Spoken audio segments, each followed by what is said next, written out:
Saudara, Liga 2 Sepak Bola Indonesia 2020 akan dimulai Sabtu besok. Kompas TV akan menayangkannya secara langsung selama 1 musim penuh.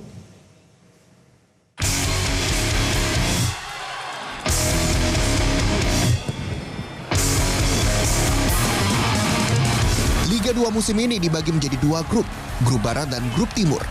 Masing-masing grup terdiri dari 12 klub. Sejumlah klub ternama akan meramaikan Liga 2 musim ini, antara lain PSMS Medan, Semen Padang, dan Sriwijaya FC di Grup Barat. Sedangkan di Grup Timur ada Persis Solo, Mitra Kukar, dan Kalteng Putra. Laga pembuka Liga 2 musim 2020 akan digelar di Stadion Batakan Balikpapan, mempertemukan tuan rumah Persiba Balikpapan melawan Kalteng Putra mulai pukul 6:30 waktu Indonesia bagian Barat. Dalam format kompetisi Liga 2, juara Grup Timur dan Grup Barat akan langsung promosi ke Liga 1.